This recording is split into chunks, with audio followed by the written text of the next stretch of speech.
Hello and welcome to this episode of I Don't Know Jack About Parenting, where today I'm going to talk about how repeated contact is the key to your parental success.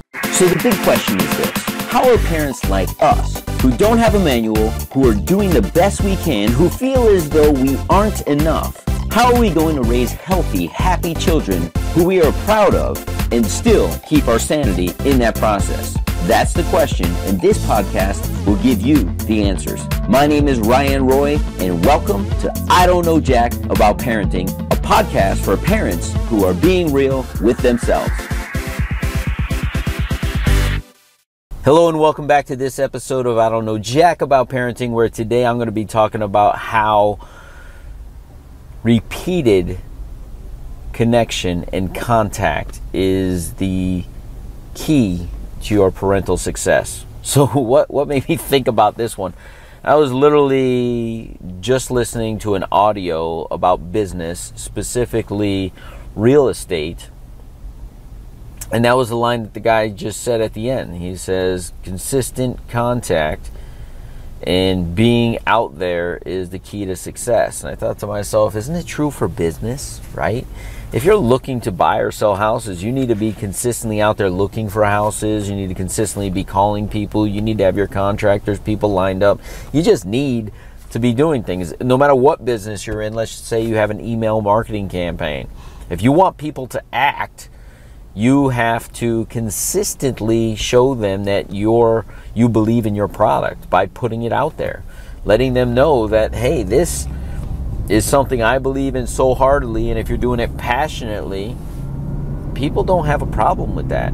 People are attracted to that type of passion. I run a dad's group at my son's school, and I tell the dads at this point, listen, the week before an event, you are going to get bombarded with emails, and they all kind of laugh at me because they know I'm passionate about the program, and it doesn't seem as though anybody has a problem with the bombardment of emails, but I want them to show up to the events. I want them to be involved in their kids' lives. Consistency of me doing that and giving them time in between, right? And not bombarding them any other time, but when there's an event, they get it, they appreciate it, and it's done. So then it made me think, consistent contact with our children. And that could be in the form of words of affirmation.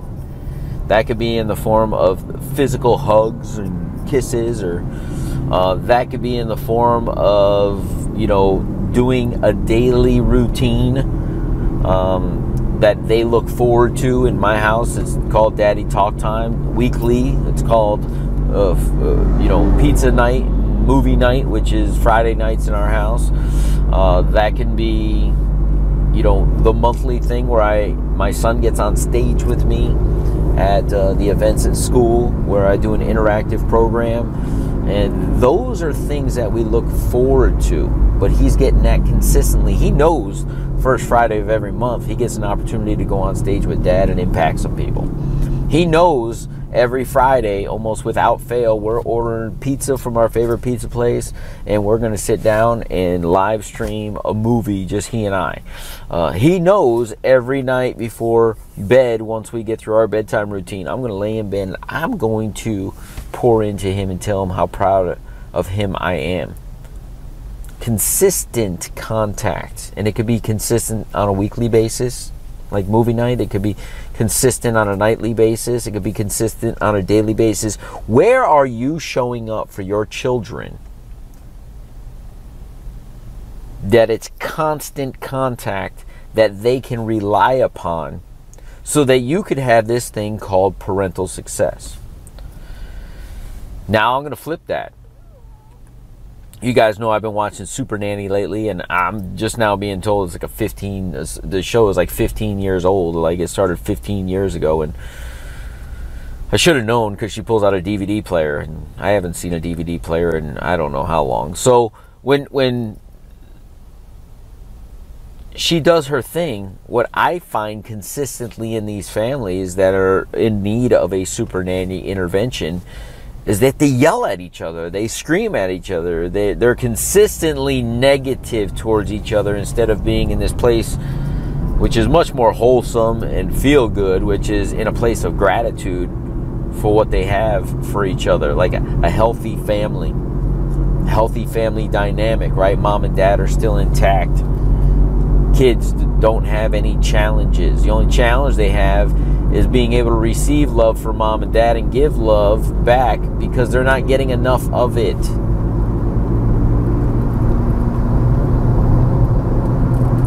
If you want kids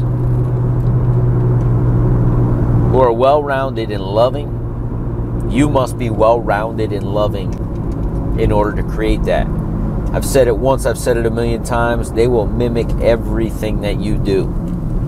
And it's so interesting to me to watch the parents go, wow, my kids aren't the problem, I'm the problem. Yeah, because they're mimicking you. They trust you.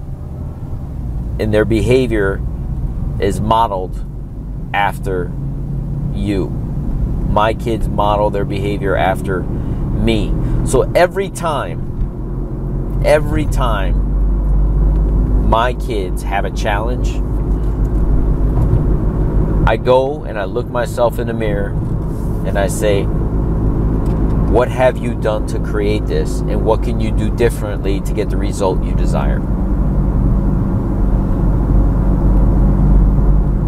And a lot of those tools are in the book, Be the Dad You Wish You Had, which you can get available for free at BeTheDadYouWishYouHad.com/free book. We'll see you in the next episode. Do you want to be the dad you wish you had? If so, go get my free book, Be the Dad You Wish You Had, at BeTheDadYouWishYouHad.com. Inside, you'll find my most effective 40 tips to quickly and easily transform yourself into the ideal dad. Go to BeTheDadYouWishYouHad.com now and get it while it's free.